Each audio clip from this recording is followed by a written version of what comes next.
Bienvenue dans La Leçon, le podcast sur l'art d'échouer. Mais elle est trop mignonne. Ah, elle parle. Faire une vidéo Qu'est-ce que je fais? Est-ce que je recommence ou Tu fais comme tu veux. Oh là là. Elle est trop mignonne. Moi, ça me gêne pas qu'on l'entende. Elle est trop chouette. C'est toi, moi, ça me gêne pas. Mais tu sais que j'ai eu des commentaires, faites taire le chien. Ah sur bon? iTunes, je te jure. Ne la regarde pas, Okay. Là, voilà. Bienvenue dans La Leçon, le podcast sur l'art d'échouer. Cette semaine, je suis vraiment heureuse de recevoir l'autrice, journaliste et créatrice de la marque Sisterwood, Elsa Wolinski. Elsa me fait rire parce que sa réaction avant de venir a été de me dire « Attends, mais c'est chaud d'en choisir qu'un seul d'échec.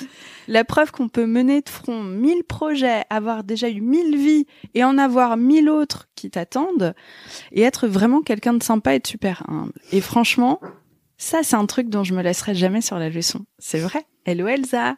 Bonjour. C'est vrai, j'ai eu tellement d'échecs. Je savais pas de quoi parler. 2-3 réussites aussi. 2-3 réussites, mais pas mal d'échecs quand même. Comme nous tous, hein, je te rassure. Comment tu vas? Ça va. Écoute, ça va. Ça me fait tout drôle d'être là puisque j'ai écouté cet été tous les épisodes de La Leçon. Toutes les statistiques de juillet et août, c'est moi. On peut remercier Elsa. Mais non, c'est vrai. Mais j'adore, en fait, j'apprends beaucoup. Moi, ça me rassure quand les gens racontent leurs échecs. Je me sens moins seule. Ouais, c'est ça. C'est ça, ouais. En fait, ce qu'on cherche. On se sent amis directement avec les gens que tu reçois. De ouf. J'espère que ça va le faire aujourd'hui aussi, mais c'est marrant, je crois que j'ai pas grand doute sur le sujet. Tu m'as fait confiance aujourd'hui pour parler d'un sujet intime. On va parler de ta maman. Est-ce que tu peux me raconter la relation que tu avais avec ta maman? Alors, en fait, on va parler de ma maman et on va parler de la famille. Enfin, c'est parce que ça regroupe cet échec de la famille. Parce que c'est vrai que j'allais pas te dire les échecs de mecs, j'en ai des tonnes. Les échecs professionnels, j'en ai eu beaucoup. Mais c'est vrai que l'échec le plus douloureux, je dirais, et le plus proche, puisque ma mère est décédée en décembre, le 9 décembre dernier, ça reste ma mère. Et ma mère, quelle relation j'avais avec ma mère? C'est compliqué parce que j'en ai eu plein de différentes, en fait. Comment t'as été élevée par elle? C'était quel genre de maman? C'était une maman qui sentait le numéro 5 de Chanel et pas le gâteau. Mais c'était une maman très belle, très très élégante, très cultivée, extrêmement volontaire, pas du tout paresseuse, qui mangeait comme un moineau. À part à la fin de sa vie, parce qu'elle était très gourmande, elle était devenue très gourmande après. Mais voilà, c'était une femme qui était très aimée par son mari. En fait, j'avais cette image avec mes sœurs aussi, je crois qu'on partageait cette image d'une femme qu'on avait mis un peu sous cloche, enfin qui s'était laissée mettre sous cloche par d'abord elle avait, je crois qu'ils avaient, 17 ans de différence d'âge. Et ton papa avait eu un premier mariage? Mon papa avait eu un premier mariage, sa femme était morte et donc il était veuf avec mes deux sœurs et ils se sont rencontrés, elle avait 21 ans, ils se sont rencontrés au Journal du Dimanche et il le raconte d'ailleurs dans un dessin que j'ai chez moi où en fait il a vu arriver cette petite blonde un peu coincée mais avec des mini-jupes quand même torrides, donc pas si coincée que ça, mais coincée mais pas si coincée, on va dire en apparence. Et très cultivée, voilà, très bien élevée. Et il lui a pris la main, il est tombé fou amoureux tout de suite. Waouh. Et en fait, ils ont, je sais pas, plus de 40 ans de mariage. Ouais, c'est l'histoire d'une vie. Ah oui. Ouais. Ma mère, c'était, je crois, son premier ou son deuxième amoureux, quoi. Ouais, 21 ans. Ouais. C'est beau parce que t'as pu voir de tes propres yeux le vrai amour. Alors, c'est moins qu'on puisse dire. Il m'a même étouffée. Je devrais dire. Ouais. Je crois qu'il nous a étouffés avec mes sœurs. Ouais, parce que d'abord, j'avais des parents artistes. Tu vois, ma mère, elle était journaliste, mais après, elle est devenue écrivain. Mon père était dessinateur de presse et de livres, en fait. Oui, donc presque fantasque aussi. Ah, mais c'était vraiment des artistes. Donc, d'abord, ils s'aimaient eux. Vraiment, passionnément, amoureusement, enfin, donc ils étaient, en fait, c'était un couple Et ensuite, il y avait nous. Et avant d'être des parents? Ah bah, c'était pas des parents. Ouais, c'était moi, j'entends. ce qui m'a sauvée, en fait, parce que j'ai un instinct de survie surdéveloppé, et je pense que très très petite, en fait, j'ai compris, je sais pas comment, mais j'ai compris que je n'étais pas face à une maman et un papa, j'étais face à un homme et une femme, un homme et une femme formidables, intéressants, intelligents, drôles, mais je sais pas, il y avait quelque chose, j'ai compris. Déjà, alors là, je l'ai déjà raconté, mais déjà, en fait, ma mère, je la confondais avec Sylvie Vartan à la télé. Donc, oui, pour montrer la distance aussi avec ta propre maman. Ouais, j'avais un truc quand je voyais Sylvie Vartan à la télé, je disais oh c'est maman. Voilà, c'était pas maman, donc voilà. Donc effectivement, ils étaient très absents, ils sortaient beaucoup, ils avaient une vie sociale hyper importante et tout ça. Donc donc j'étais beaucoup avec les nounous et avec mes sœurs en fait. Mais ils étaient très présents. Enfin, ce que je voudrais dire, c'est que je suis née dans l'amour, je suis née désirée. Et je suis née dans l'amour, donc j'ai pas du tout à me plaindre. Mais à côté de ça, chaque histoire a forcément ses irrégularités. Ouais. Et puis il faut remettre ça dans un contexte qui n'existe plus aujourd'hui. Donc Amy Kouchner a beaucoup parlé, mais de cette gauche caviar qui n'existe plus. Mais je suis née dans la gauche caviar, dans le 6e arrondissement, de parents. Mon père allait en Jaguar à la fête de l'UMA, il gagnait beaucoup d'argent et c'était quelqu'un qui ne voulait pas cacher son argent. Donc moi je suis née comme ça, d'ailleurs je suis un peu comme ça. Enfin j'ai 3 métiers pour en gagner et élever mes filles, mais j'ai jamais caché ce que j'étais, d'où je venais, ce qui m'empêche pas d'avoir un côté très popu. Mais tant mieux, c'est quand même tellement plus sain, je trouve, d'assumer qui on est pour plus. Je pense que c'est même plus facile ensuite d'apporter aux autres que si on se met plein de barrières soi-même, tu vois. Peut-être, ouais. En tout cas, moi je suis très cash, je suis la Sagittaire. Ouais. Sagittaire ascendant. Ascendant Sagittaire. Donc double Sagittaire.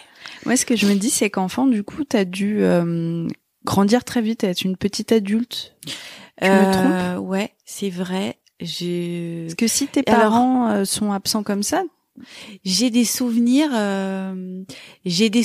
merveilleux. En fait, j'ai vraiment un truc qui me sauve bizarrement parce que je sais que je suis née sans socle, étrangement. C'est fou, hein. Ouais, je n'ai pas de socle puisque je me le construis. À 48 ans, c'est vraiment mon nouveau truc, c'est vraiment d'essayer de construire ce socle, c'est ma bataille du moment. Mais malgré tout, je suis née dans l'amour et avec des fous rires. Moi, j'ai des souvenirs de fous rires avec mon père extraordinaires. Ah, le rêve. Mais vraiment. Et j'étais très très proche de mon père en fait. Ma mère était une femme que je regardais avec un œil comme si je regardais une poupée en fait. Elle était magnifique, elle était très apprêtée, elle était très intelligente, elle avait un bureau extraordinaire dans lequel il fallait pas faire de bruit, fallait pas la déranger, il fallait pas mettre de musique. Enfin, il y avait chez moi j'ai beaucoup souffert d'un truc, enfin c'est un petit truc, mais mes parents travaillaient à la maison. Et je déteste travailler chez moi, j'ai besoin d'avoir un bureau parce que il fallait pas faire de bruit, il fallait pas ouvrir les portes, il y avait un truc de moi chez moi, j'adore que mes enfants tout leur est ouvert quoi, il y a des jeux dans tous les sens. Cette nuit, elles ont fini avec moi à 2h du matin parce que j'étais un peu triste. Du coup, elles sont venues dans mon lit, on a eu des fous rires.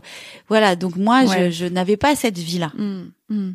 Et puis ta maman, elle était aussi blonde que toi, tu es brune aussi. Ouais, ma mère, elle était très très blonde avec des cheveux très raides. Ouais. C'est vrai. Et elle mangeait comme un moineau. Alors que moi, je suis extrêmement gourmande. Je te le reprocherai pas. Tu sais ce que j'en pense. Comment est-ce que tu t'es construite en tant qu'adolescente? Est-ce que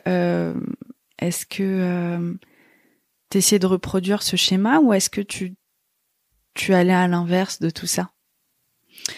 Non. Alors, en fait, j'ai compris très vite que j'étais très différente de ma mère. D'abord, j'étais ronde. Très vite, j'ai pris de la cortisone parce que j'avais un problème aux oreilles. Donc, adolescente, ça m'a fait gonfler. Donc, très vite, j'ai pris du poids. Ma mère, elle était très mince. elle faisait du yoga, elle faisait très attention à elle. Il faut aussi savoir que ma mère, elle n'a pas accouché de moi, elle a demandé une césarienne parce qu'elle ne voulait pas abîmer son corps. Donc ça, c'est aussi important dans l'histoire parce que moi, par exemple, je suis née maman. C'est-à-dire que je suis née enfant, je voulais déjà être maman. J'adorais les grandes familles, alors que ma mère, elle me disait... Tu fais des câlins, t'es très enveloppante. Je suis très, très câline. Et ma mère, elle disait, mais non, enfin, quelle horreur, les enfants, ça fait du bruit.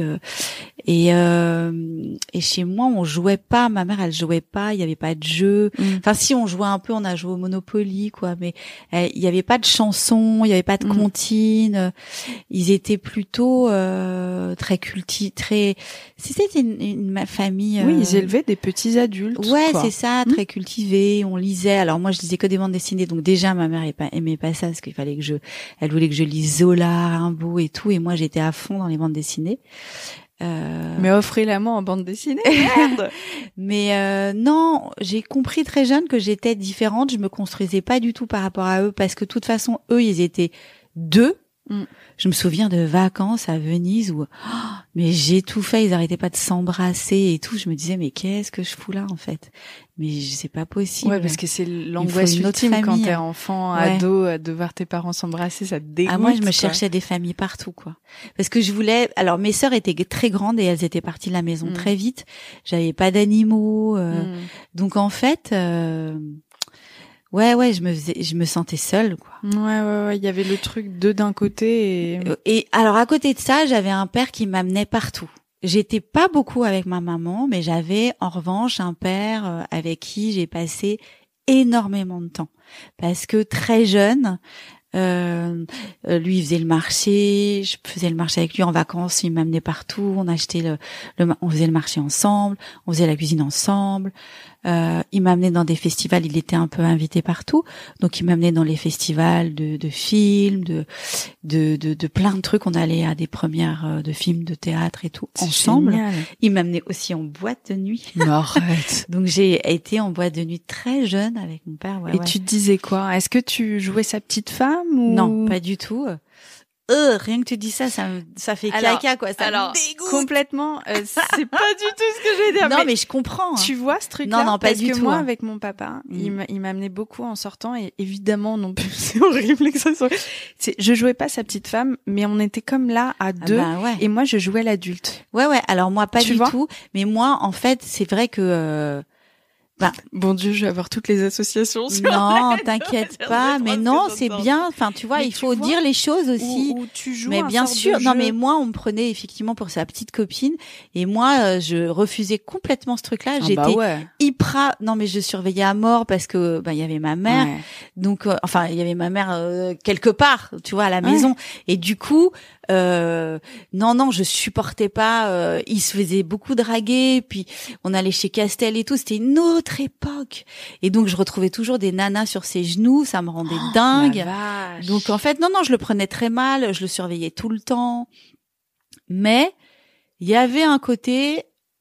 Alors c'était pas lui et moi, mais il y avait un côté où j'étais très jeune parmi des hommes plus âgés.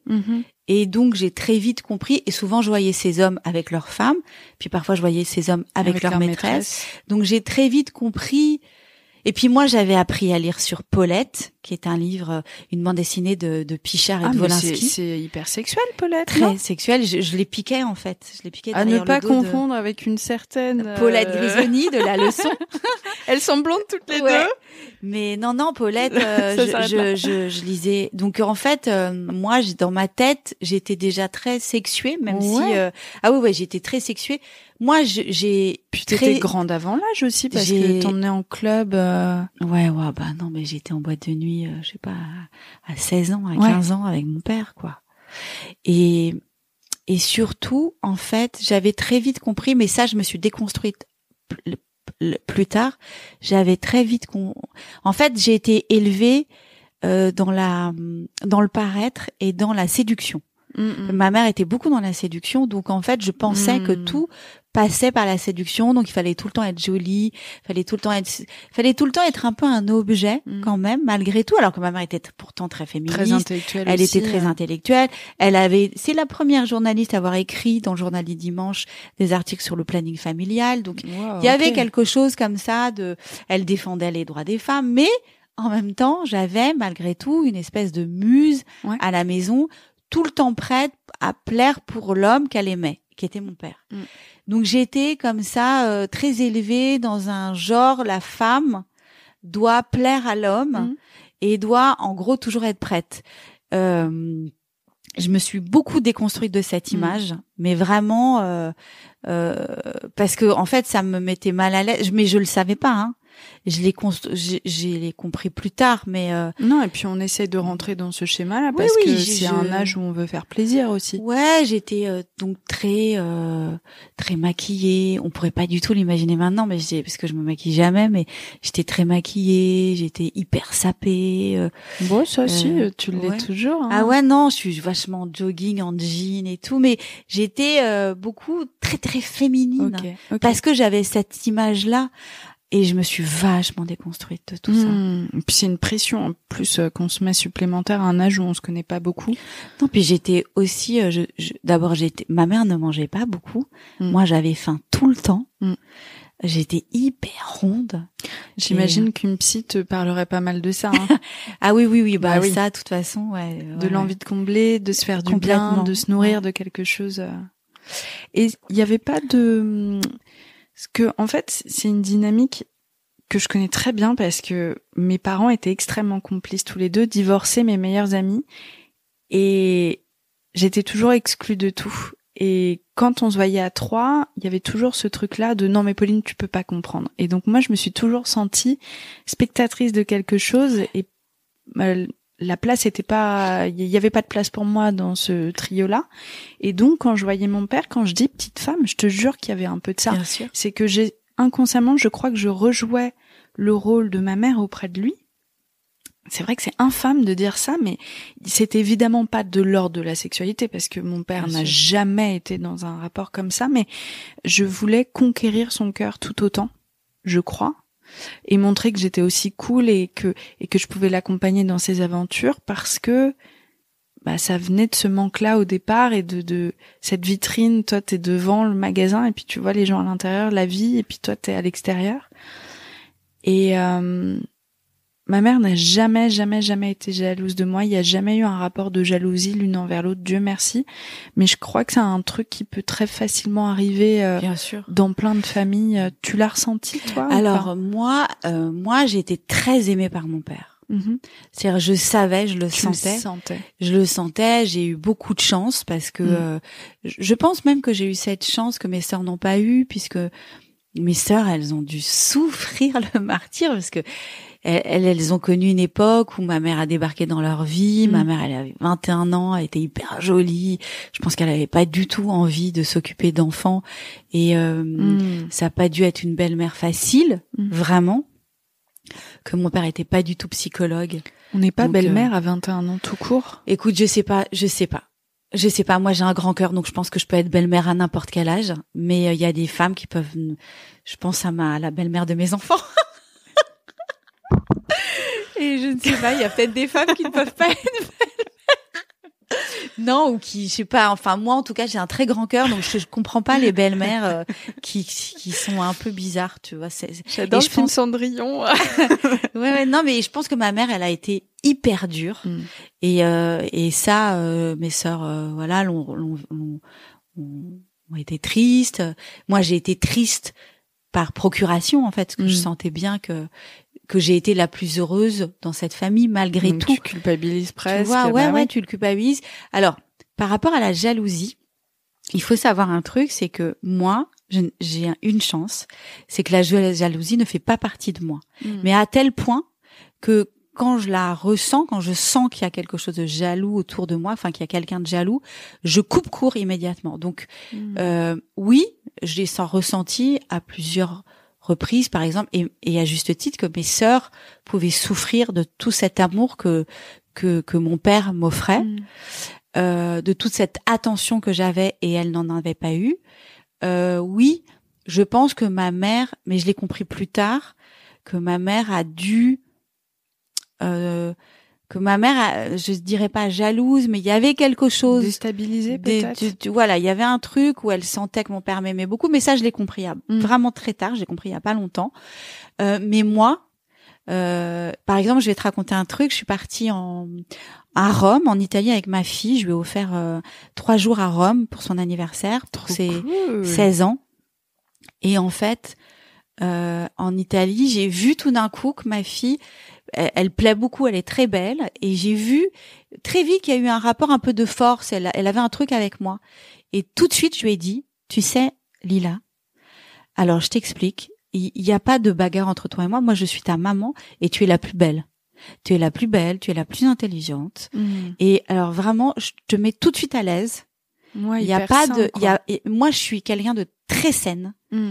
Je l'espère, en tout cas avec mes enfants, ça c'est sûr. Dans peut-être mes rapports avec d'autres, je sais pas, je sais pas comment je peux être, mais en tout cas, je coupe court à la jalousie immédiatement. Je ne veux pas que ça me touche, je ne veux même pas que ça passe par moi, ni que ça passe par les autres. Enfin, il y a un truc, c'est pas possible. Et puis ça n'a pas lieu d'être, comme tu dis. Non, ça n'a pas lieu d'être. Moi, je suis entourée. Mes amies, elles sont magnifiques. Plus mes amies, plus toi même, tu vois, plus tu réussis, plus je suis heureuse. J'ai quelqu'un de plus les gens réussissent autour de moi, plus je suis contente. C'est tellement positif et ça rend tellement plus heureux en plus. Après, bon, je suis comme tout le monde. Il y a des fois, tu vois, je regarde les réseaux sociaux, je me dis, oh la connasse, elle a une vie de ouf. Putain, mais comment elle fait, tu vois? C'est tous dit ça.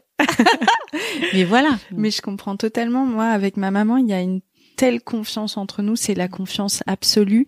C'est pareil, ce mot n'a pas lieu d'être. Il n'a jamais eu lieu d'être. Mais je sais que dans certaines familles, c'est pas le cas. Ouais. Et que, étonnamment, il y a un rapport de force qui s'installe entre un père et son fils ou une mère et sa fille. Bien sûr. Il y a quelque chose comme ça. Mais il y avait un rapport. Moi, j'ai jamais eu de rapport.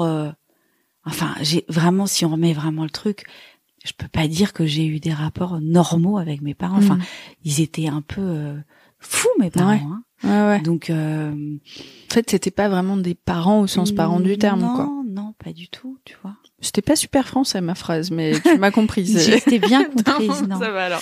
Non, mais tu vois, par exemple, sur les réseaux, souvent on est étonné. Je peux te raconter un truc que j'ai jamais dit à personne, qui sera dans mon livre d'ailleurs, qui va sortir en mars chez Flammarion, mais souvent sur les réseaux, je t'en parle parce que j'y ai pensé, puisque on m'a encore fait la remarque ce matin. Okay. En MP, parce que souvent on me dit, mais pourquoi vous appelez votre mère Maryse et pas maman? Et là, tu vois, ce matin, j'ai répondu à des questions et j'ai dit maman. Et en fait, je ne l'ai pas dit sur les réseaux parce que c'est rentré dans un truc très intime, mais j'ai arrêté de dire maman. Enfin, tu veux que je te raconte ou pas? Ouais, carrément. J'ai arrêté de dire maman le jour des attentats du 7 janvier en 2015. Comment ça se fait? Parce que quand j'ai appris pour l'attentat, tu vois, j'étais à mon journal, j'étais en train d'écrire et tout, et donc je suis allée rejoindre ma mère qui était chez elle, et en fait, quand je suis arrivée, il y a eu plusieurs trucs qui ont fait, mais si je te ferais fait le résumé, quand je suis arrivée, elle m'a tout de suite dit on ne pleure pas. Et en fait, elle m'a interdit de pleurer. Et j'ai compris que j'ai vraiment compris tout de suite d'instinct qu'elle allait garder cette tristesse, tu vois, que ce qui venait de se passer, elle allait le prendre pour elle, qu'elle n'allait pas le partager et que j'allais être très seule dans ma tristesse. Wow, okay. Et du coup, et en fait, ce même jour, je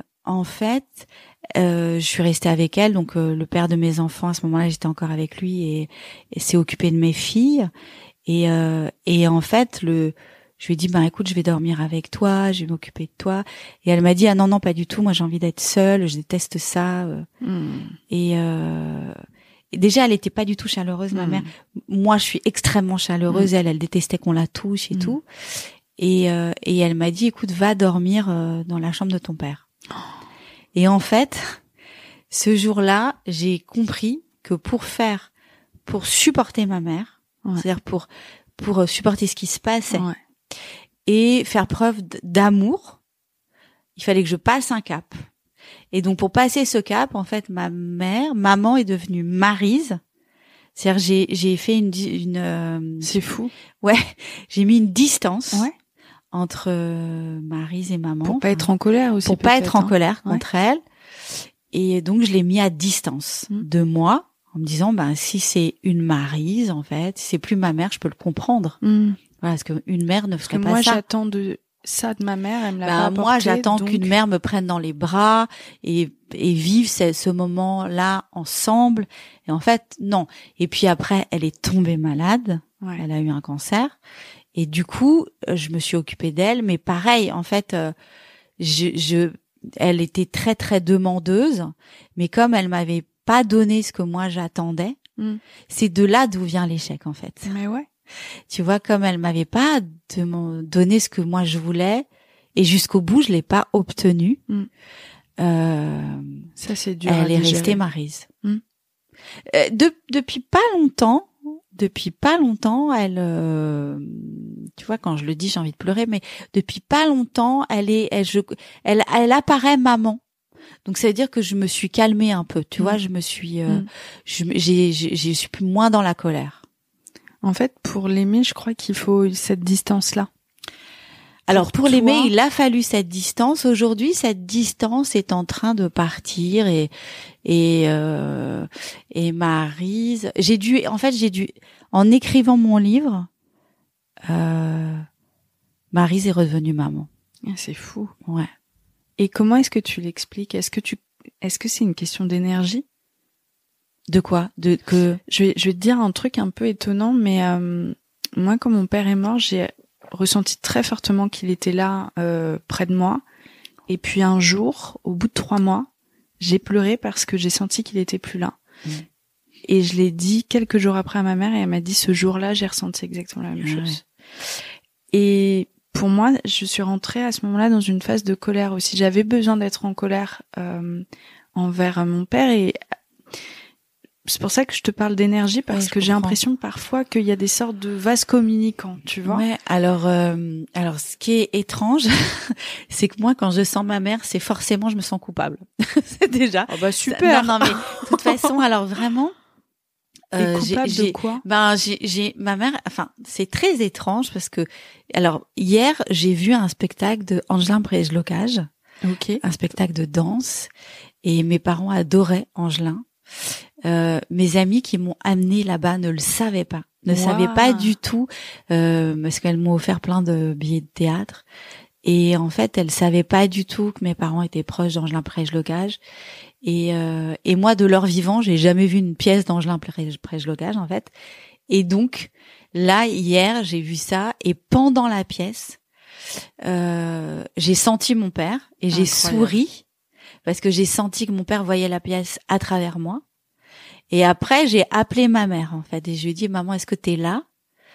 Et j'ai senti qu'elle était là aussi. Incroyable. Et du coup, j'étais heureuse. J'ai eu une émotion, mais énorme. Je me suis mise à pleurer comme ça, en pleine pièce. Mais pour vraiment être hyper honnête avec toi ce matin, avec toi aujourd'hui, en vrai, dès que je pense à ma mère, il y a quand même toujours ce truc de jugement où j'ai l'impression qu'elle est... Par exemple, dès que je pense à elle, je me dis « Ah oui, c'est vrai, je suis pas allée sur ta tombe, j'ai pas mis des fleurs, j'ai pas fait ci, j'ai pas fait ça. » Mon père, pas du tout. Mon père, je peux penser à lui et le sentir présent et je me ressens pas de jugement. Mais ma mère, j'ai pas du tout, toujours ce truc de je suis pas comme il faut, quoi. Ouais. La mort n'a pas enlevé...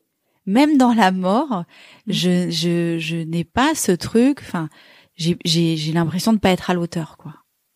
Et cet échec-là, c'est aussi parce que vous n'avez pas eu l'occasion de de vous dire les choses, ce je t'aime, ce que tu ressentais avec ton père et que tu savais. Ouais. Alors l'échec, il est d'une scène vraiment il y a 2 scènes qui ressortent de cet échec et vraiment et je me suis dit c'est pas vrai quoi jusqu'au bout. En fait, c'est mon psy qui m'en a parlé, mais je l'avais pas vu comme ça. Mais c'est vrai que moi, j'ai accompagné ma mère jusqu'à sa mort en fait. Et vraiment, je l'ai fait en râlant, beaucoup. Je l'ai pas fait. Je me lance pas des fleurs, parce que j'étais très présente. Et on te juge pas pour autant, tu vois. Non, mais j'ai été très présente. J'étais là jusqu'au bout. Je lui ai tout donné. Mais alors vraiment, je l'ai fait.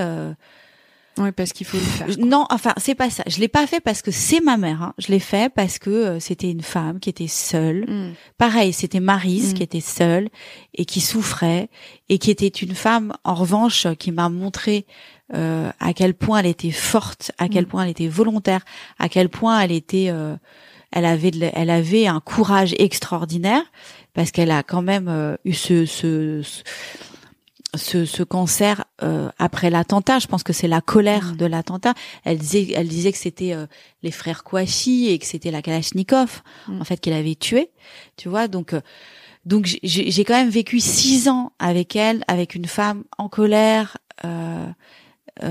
qui souffrait d'un cancer. Donc je me rends compte aujourd'hui à quel point j'ai vécu de l'attentat au décès de ma mère en décembre dernier dans une noirceur totale en fait. Puis en plus toi en même temps en parallèle tu dois faire ton deuil quoi. Ah moi j'ai pas fait de deuil Ben, on s'arrête tout de suite j'ai pas fait de deuil.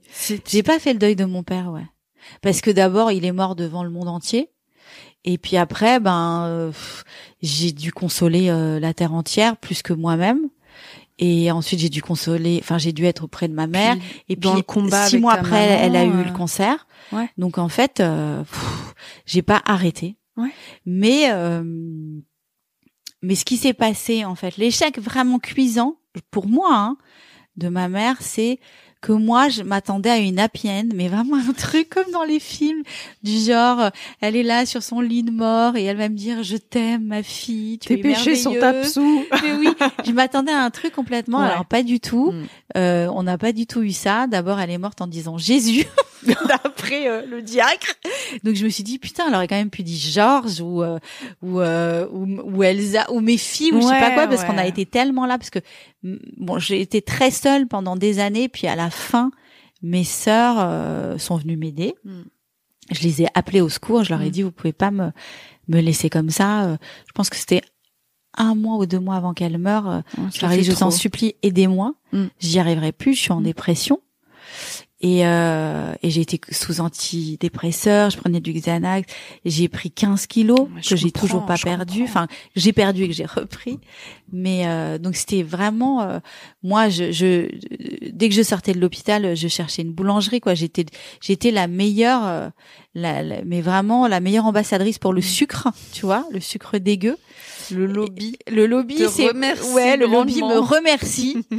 Et en fait c'était, et vraiment c'est vrai que d'abord il y a eu plusieurs trucs. Il y a eu un jour où ma mère a dit à une infirmière, l'infirmière lui dit, oh là là, il y a votre fille, elle est là et tout, et elle dit à l'infirmière, non mais elle ressemble tellement à son père. Et alors, d'une manière très dure, et l'infirmière lui dit, non mais, enfin oui, mais c'est tant mieux. Tant mieux. Et elle est là. C'était l'amour de votre vie d'ailleurs. Elle s'occupe de vous. Et en fait, ma mère, elle a été très dure.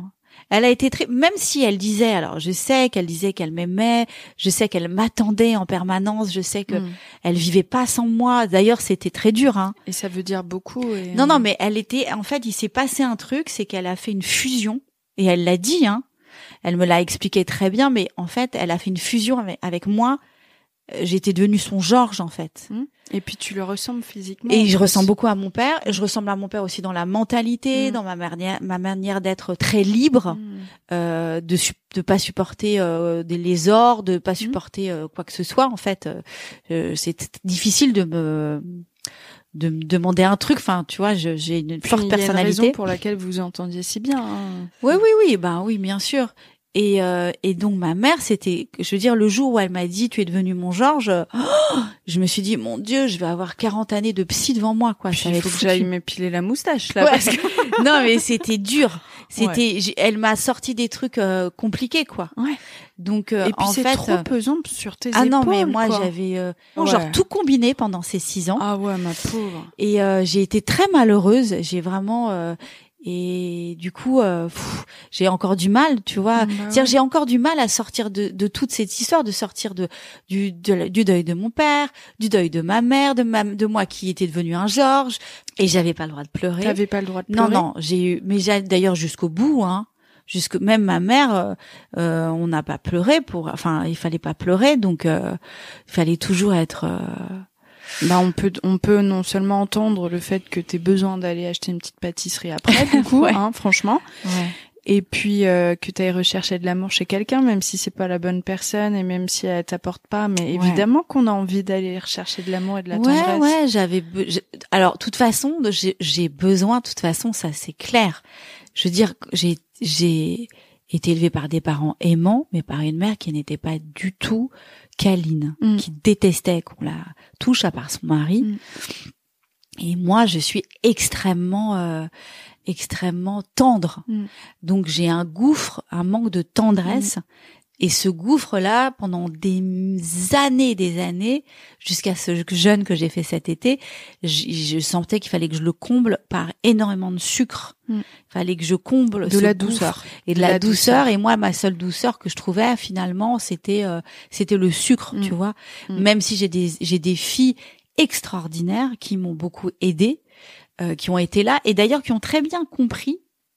Par exemple, mes filles, elles m'ont dit un truc un jour quand on allait chez ma mère. Elles m'ont dit, mais c'est marrant, elles l'appelaient Mimi. Et elles m'ont dit, c'est marrant, Mimi, elle arrête pas de nous dire qu'on est belle parce qu'on est mince. Oh là là. Et elle a pas arrêté de dire, oh là là, les filles, vous êtes belles. Oh, vous êtes minces. Oh, vous êtes tellement belles, mais vous êtes si minces. Et elles m'ont posé cette question en sortant, et j'ai vraiment des enfants extraordinaires. Elles m'ont dit, mais tu crois que, enfin, même si on était ronde, on serait jolie, maman, tu sais. Et je dis, mais bien sûr, et je sais, là, j'ai envie de pleurer en disant ça. Tout réussi quand t'es mais en fait, fait, je sais qu'elle me disait ça parce que, moi, je savais que j'allais pleurer, mais parce que moi, j'étais ronde, en fait. Tu vois, et que moi j'arrêtais pas de manger, puis qu'elle te voit belle, que t'es la plus belle pour elle. Et qu'elle savait que je mangeais parce que je souffrais et que donc elle me disait ça. Et après, en fait, elles ont été extraordinaires parce que elles ont repéré que malgré tout, quand je mangeais, j'étais de mauvaise humeur parce que effectivement j'avais des pics de glycémie et tout et que ça changeait mon humeur. Et en fait, mes filles, elles m'ont demandé d'arrêter de manger, mais pas parce que j'étais ronde, mais parce que j'étais de mauvaise humeur et je devenais grognon, tu vois. Et je devenais un dragon, on appelait ça le dragon. Bah surtout que tu avais dû associer ces moments de tristesse avec le sucre, je pense inconsciemment. Ah ben j'ai pris l'habitude, c'est très dur en plus maintenant j'ai 48 ans, je vais avoir 49 ans en décembre. C'est très dur de changer des habitudes. J'ai tellement pris l'habitude de manger quand ça va pas et j'ai pris cette attitude, enfin c'est une habitude que j'ai depuis l'adolescence en fait.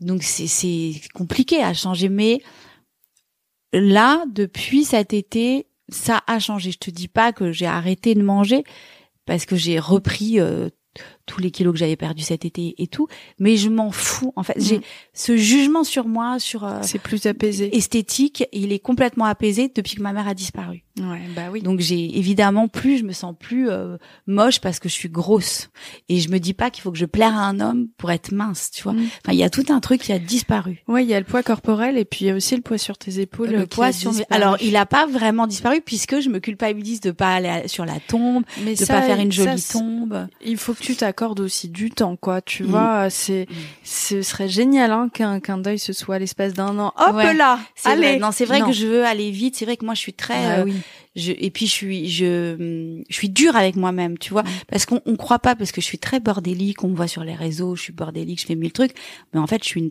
très bonne maman, je veux être très rangée, enfin très rangée. Si mon associée entendait ça, elle me dirait mais elle est folle, non mais je suis pas rangée pour mon associé qui est très fric.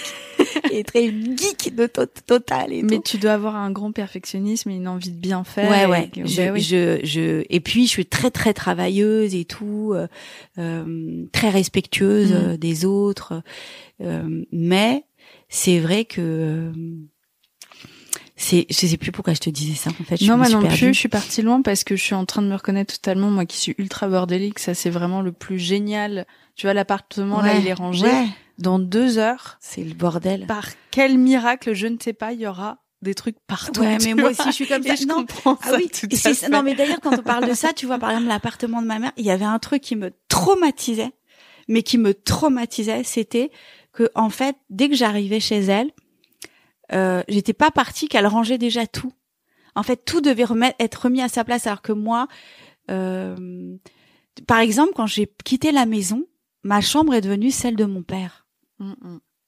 Et en fait, ça m'a beaucoup traumatisée parce que je me suis dit, je suis partie pour un homme, un homme qui s'appelait André, qui était tagueur, Monsieur A. Mais trop drôle. Ouais.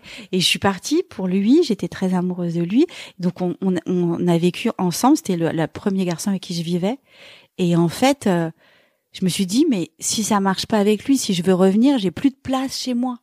Et en fait, c'est une question de place aussi, de prendre sa j'avais place. Plus de place. Ouais. Et en fait, pour moi, c'est très important que mes enfants, tu vois, j'ai un truc avec mes filles, que mes filles, elles, d'ailleurs, c'est ma grande peur parce que moi, je loue mon appart.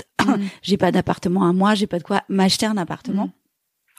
Et moi, c'est mon grand truc de me dire, il faut absolument que je m'achète quelque chose pour que mes filles aient un lieu où elles sachent que elles peuvent venir chez moi avec leurs enfants ou seules, ou c'est chez elles aussi. Enfin, moi, j'ai un truc très comme ça avec mes enfants, c'est très important. Ma mère est comme ça aussi, et c'est même si elle louait sa maison, je crois que vraiment la place, elle est dans ton cœur et dans ta tête. Et elles le ressentent, ça, on s'en fout, en fait, honnêtement, que tu loues ou pas.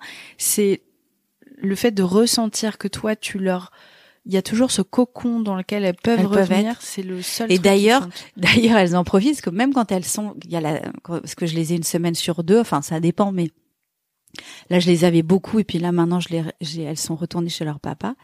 Et en fait, même quand c'est la semaine de leur père, elles viennent chez moi. Elles savent, elles peuvent venir quand elles veulent. Alors, je vous explique tout de suite que pour avoir une vie intime, c'est foutu. C'est totalement foutu. Parce qu'elles sont tout le temps là et elles débarquent n'importe quoi. En fait, elles sentent bien, quoi. Ouais, elles sentent qu'il y a la place. Bon, je pense que si un jour, de toute façon, il y a personne pour l'instant, et pour l'instant, je veux personne, donc. Non, mais par contre, ce que je trouve beau, je comprends tout à fait ton échec et je le trouve plus que légitime. Mais par contre, il y a une vraie leçon derrière, c'est que tu prends le contre-pied et t'apportes tellement d'amour et tu combles tellement ça dans avec mes enfants, famille que dans tu ma t'es famille, créée. Que je me suis créée. Écoute, j'ai pas comblé parce que en vrai, j'aurais vraiment pas le bon mot d'ailleurs. Non mais en vrai. J'aurais vraiment mon rêve. C'est aussi pour ça que je te disais au départ que c'est pas que l'échec avec une maman, c'est un échec de famille.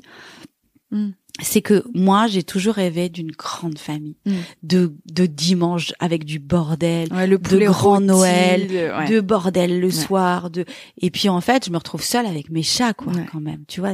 Donc c'est un échec personnel, un échec cuisant personnel, ça c'est sûr. Le père de mes enfants, il a refait sa vie, tu vois, donc c'est vraiment un truc classique. Les mecs refont tout de suite leur vie, c'est l'arnaque, ça c'est vraiment le truc. Et moi, j'ai pas refait ma vie. 2, j'ai pas retrouvé l'amour. Et ensuite, j'ai perdu mes parents. Et sur mes parents, ma mère, j'aurais aimé que j'attendais vraiment ce je t'aime. Et j'ai eu mais maman, tu m'aimes? Mais oui, bien sûr. Enfin. Et j'ai eu ça, elle était mourante. Et c'était pas un je t'aime que je voulais, tu vois. Non. Donc c'est vrai que, j'ai été, et en fait je l'ai pas compris tout de suite. C'est vraiment mon psy et ma grande sœur Natacha qui me l'a expliqué, qui m'a dit mais tu sais Elsa, c'est dur pour toi parce que et pour nous parce qu'on n'a pas eu cette reconnaissance. Donc c'est vrai que j'ai cette reconnaissance de la maman qui te dit merci parce que j'ai quand même été là pendant 6 ans en plein confinement. Elle était malade, elle voulait une tarte au citron, ensuite elle voulait non je t'en prie. c'est que ce podcast est vivant justement. Ouf. Mais tu vois, elle voulait une meringue, elle voulait des trucs, je faisais des allers-retours. Tchoum. Attends, t'inquiète pas, moi je me dis toujours quand une... Je suis en train de prendre froid, c'est pas tu très sais charmant, que quand une femme éternue, je me dis que mon père est là. Ah bah alors punaise. Mais tu sais pourquoi? Parce que mon père, il trouvait que les femmes qui éternuaient, c'était trop ravissant. Ah bon? Ouais. Mais c'est vrai que c'était un coquin. Alors, non, si, t'es trop mignonne. Donc je me dis, tiens, papa, t'es là parce qu'en fait, je pense qu'il te drague un peu. C'est lui, mon rhume des foins, il abuse un peu. Merde, il y a Wolinski dans Paulette. Mais tu vois, à mon avis, c'est ça. Bonjour monsieur, je vous rencontrer. Ça va, papa? Est-ce que je prends une tasse de plus? Plutôt thé ou café? Ouais. Oh, plutôt thé. Ok. Mais tu sais, je pense que c'est parce qu'on parle de ma mère. Alors, tu sais qu'il y a un truc que je fais, on va pas pouvoir le voir parce que c'est un podcast, mais en fait, quand je parle de ma mère et que je dis des trucs un peu pas méchants, parce qu'il y a rien de méchant, il y a beaucoup d'amour dans ce que je dis. Bien sûr. Mais bon, alors parfois, je mets comme ça parce que j'ai peur qu'ils soient là et qu'ils entendent, donc je mets mes mains au-dessus de ma tête. Ouais, moi aussi. Et j'enlève le truc là pour pas qu'ils m'écoutent. Ah, tu fais comme ça, toi? Ouais, j'enlève. Je dis, c'est marrant, moi je mets la main dans le dos en protection. Ouais, je te jure. C'est au-dessus de ma tête. J'ai beaucoup culpabilisé aussi parce que, alors moi, je vois une psy aussi, et puis moi j'avais ce truc-là. Moi, ma mère a toujours été extraordinaire, et moi c'était mon papa qui m'a fait la vie plus dure. Et je l'excusais, je l'ai toujours excusé. C'est pas de sa faute, il fait avec ce qu'il a, il me donne ce qu'il peut. Et ma psy m'a fait réaliser un jour que, à force de l'excuser, c'est comme si j'acceptais le fait que je méritais pas plus. Tu vois, mais c'est normal qu'il soit comme ça parce que dans le fond, je ne mérite pas plus, quoi. Et à peu près 1 an après son décès, j'ai commencé à entrer dans une phase de colère où j'étais là, en fait, c'est abusé et je reprenais mes pleins pouvoirs. Mais maintenant, quand je parle mal de mon père, je culpabilise énormément et moi aussi, je dis dans ma tête, mais tu sais, je t'aime quand même, hein, tu vois. Non, il y a ce truc, mais en même temps, moi, je me dis cette culpabilité. Enfin, moi, je veux qu'elle disparaisse parce que elle n'a pas à être. Oh oui, surtout pour toi, là, ça va, là, c'est bon, quoi. Ouais, j'ai pas envie de me sentir coupable, mais je me sens encore coupable. C'est comme ça. Mais bon, je travaille dessus, quoi. Et il y a un moment où tu vas dire, tiens, c'est fou, ça fait 3 mois que je me suis pas dit que. Ouais. Et ça. Tu vas pas t'en rendre compte. Alors déjà, il y a un truc, je vais te dire, il y a un truc qui est extraordinaire, qui change un peu, c'est que pendant longtemps, mais pendant tellement d'années, je sentais que le sol s'effondrait sous mes pieds. Vraiment pour te dire que à quel moment? À plein de moments, quand je te dis que j'avais pas de socle. Ouais. J'avais pas de socle. Ouais, c'est fou ça. Tu vois, vraiment. Mais de l'adolescence à plein de moments, je me disais, mais je me souviens là, enfin ma mère était encore malade et je faisais le marché et j'ai appelé mon amie Tatanade. Je lui ai dit, Tatanade, je vais tomber. Ça y est, le sol s'est ouvert. Et elle m'a dit, mais non, Elsa, le sol ne s'est pas ouvert, regarde-le. Donc j'ai regardé, je dis, ah oui, non, c'est du béton. Tout va bien. Elle m'a dit, donc voilà, donc tu ne tombes pas. C'est du placo. C'est tout va bien, un mec, ah merde, ah bah merde. Bon bah Tara confirme. Ouais, Tara. Non, c'est bon, c'est moi, Tara. Non, ça va, Tara. C'était moi. T'inquiète. Et mais je te jure, et là j'ai plus ça maintenant. Mais oui, ma Tara. Là, viens. Viens là. Et comment tu l'expliques qu'aujourd'hui le sol soit à nouveau solide? Comment je l'explique quoi? Que le sol... Bienvenue dans le podcast de Tara. Le toutou qui... Non, comment j'explique que le sol soit encore solide? En fait, je pense que le fait que ma mère soit décédée, ça m'a fait du bien. Écoute, c'est complètement dingue, mais comme le fait que mon père décède, enfin, je peux pas dire que ça m'a fait du bien, évidemment. Mais malgré tout, là, c'est pas un échec, c'est-à-dire cette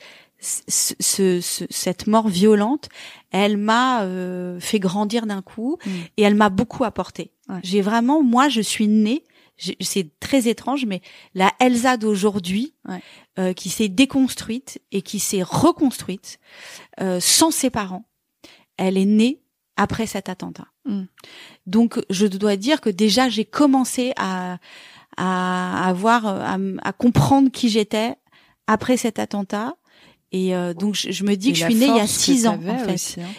Et cette force que j'ai eue, et là je pense que le fait que ma mère décède et que je sois plus obligée de m'occuper de qui que ce soit et que je m'occupe de moi, de ma vie à moi et de mes enfants à moi, même si j'en ai pas l'habitude encore, tu vois. Donc je fais beaucoup passer les autres avant, mais je pense que ça me fait du bien quand même.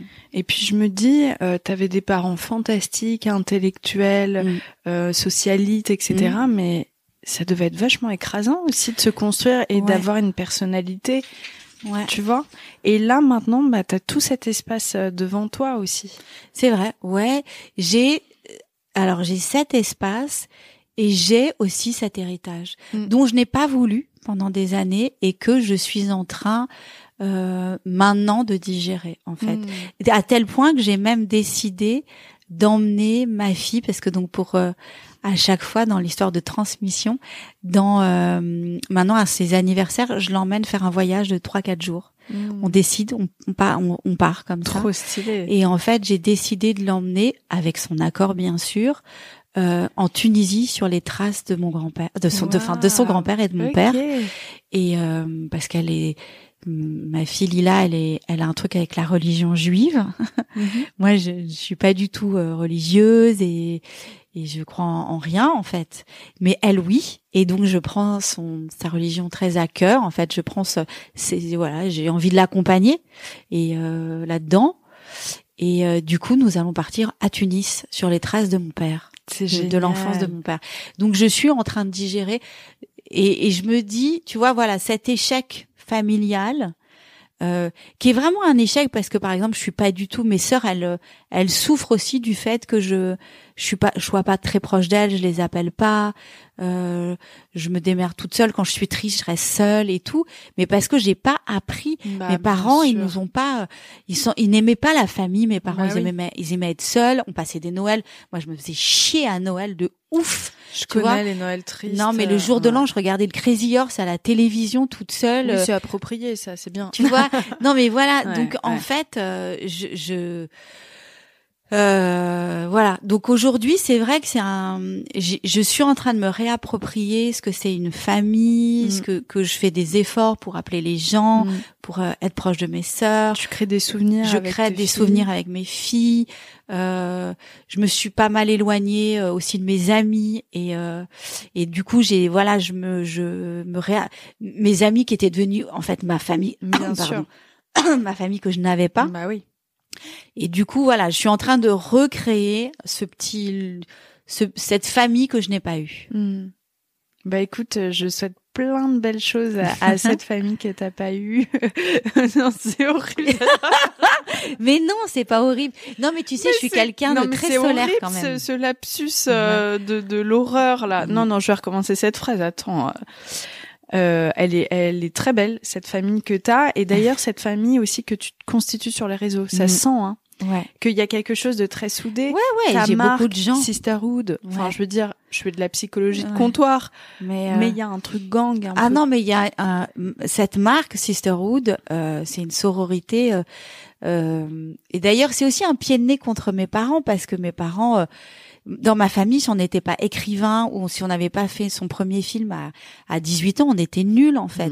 Nos parents se seraient adorés. Hein. Ouais. Et moi, tu vois, non, j'étais nulle à l'école. En plus, j'étais lente. Donc c'était bon. J'ai eu mon bac et tout. J'ai fait des études, mais c'était. Et moi, je voulais être styliste déjà jeune, mais eux, ils trouvaient ça nul. Métier, tu vois. Et du coup, le fait d'avoir créé une société, d'être entrepreneuse, mes parents ils y comprenaient rien du tout. Ma mère elle trouvait ça un peu naze, tu vois, c'était de faire des vêtements, c'était pas un télo quoi. Et donc c'est vrai que c'est un pied de nez aussi à mes parents en leur disant regardez moi ce que j'ai réussi, et tout en restant moi et tout en étant dans la solidarité et l'engagement. Et pour moi la solidarité et l'engagement ça vient beaucoup de la fête de l'humain. Donc ça vient aussi de mon père, de l'écoute de ces gens que je rencontrais qui étaient extraordinaires, d'un côté beaucoup plus populaire, mais de ces gens que j'aime, que voilà, tu vois, moi je connais Ma pharmacienne, elle s'appelle Joy. Ma boulangère, elle s'appelle Océane. Mais le monsieur qui me vend mes légumes, il s'appelle Kiki. Voilà, j'ai un truc très proche des gens en permanence. Ouais. Et ça, c'est un pied de nez contre mes parents. De dingue. Et puis tu te recrées quelque chose qui est très joli et t'as un vrai cocon, quoi. Et puis voilà. Et puis mes parents, et malgré tout, je peux dire que Maryse, je l'ai aimée, tu vois. Je peux pas dire je l'aime. T'as vu? Je peux pas le dire. Ça prend du temps. Je pourrais pas le dire là encore. Mais je l'ai aimée et j'ai aimé l'aider à mourir.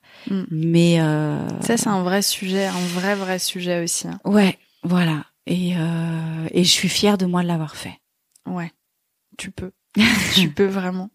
Merci beaucoup Je t'en prie. pour ton histoire qui est tellement universelle, très particulière et à la fois je crois que tous on peut tirer des choses très universelles de ça et puis malheureusement le deuil c'est un truc qu'on connaît tous et puis qu'on va tous connaître. Tous connaître, c'est extrêmement universel et pourtant on en parle peu parce que c'est dur, parce que on sait pas comment l'aborder, parce que on n'a pas forcément envie d'ouvrir la boîte non plus, hein, bien sûr, parce que c'est trop douloureux. Donc franchement, merci pour ta générosité qui va très bien avec le reste de cet épisode. Et puis on peut remercier notre invité spécial, Tara Tata. Ouais, moi j'adore Tara. Mon petit Tarama. Ouais. Je te remercie. Tu sors ton livre ? Je sors mon livre en mars. J'ai très peur. Très peur. Ça a été un accouchement aussi. Hein. Le livre, ça a été, d'ailleurs, je suis en dépression. On m'a remis sous antidépresseur depuis que j'ai arrêté. Ça a dû rouvrir des choses. Ouais, quoi, hein. Je crois que ce livre, en fait, c'est un peu tout ce que je t'ai raconté là. Hein. D'ailleurs, je pense que mon éditeur, il va pas du tout être content quand il va entendre l'émission. Mais ouais, ce livre. Mais en même temps, il y a beaucoup d'amour. Je me suis amusée à l'écrire quand même. Je rigole de moi aussi, tu vois. Ouais, la vie imparfaite, quoi. La vie, quoi. Quand on a tout et qu'on n'est pas heureuse malgré tout. Quoi. Parce qu'on n'a pas toujours tout en même temps. Oui, c'est ce que j'allais dire. Ouais. Mais bon, j'ai eu beaucoup par rapport à d'autres. Et j'en suis très consciente. Et ça se ressent. C'est ce qui me sauve aussi, tu vois. Je me plains pas, je suis grisée de rien. Je suis contente. Et puis tu travailles rien. sur toi, tu continues de travailler sur toi. Ouais, je travaille sur moi, ouais. Ça, c'est le truc important aussi. Sinon, c'est chiant, on reste là où on est et puis on mais évolue tu sais, pas. Mais moi, tu sais ce qui me sauve, en fait, c'est les gens. Hein. Moi, je suis heureuse moi, je sors dans la rue, je regarde une femme qui marche ou un vieux monsieur ou un truc. Je souris. Je dis aux gens que je les aime. Je suis très spontanée comme ça. Et hier, Angelin Prège-Locage, il a dit un truc après son spectacle. Il a dit on n'est rien sans les autres. Et voilà. Moi, je suis rien sans les autres et les autres ne sont rien sans moi. Je le crois. De ouf. On est un tout. Ouais. Je suis un bout de toi, Paulette, et tu es un bout de moi. Et il aura fallu ce lundi matin pour se rendre compte de ça. Ouais. Et peut-être je suis un petit bout de Tara aussi. Puis moi, je vais aller à Tchoumé pour dire bonjour à ton père. Voilà, c'est ça. Exactement. J'adore cette émission. Merci beaucoup. Je t'en prie. Cet épisode est magnifique. Encore merci Elsa pour ta confiance et ta générosité. Je te fais de gros bisous. J'espère que vous en prendrez bien soin de cet épisode. J'ai pas envie de faire une outro classique parce que après un épisode aussi fort que celui-ci, je pense que cette outro devrait être plus simple. Ah, Tara fait quand même des siennes. Prenez soin de vous, dites à vos proches que vous les aimez, c'est très important. À la semaine prochaine.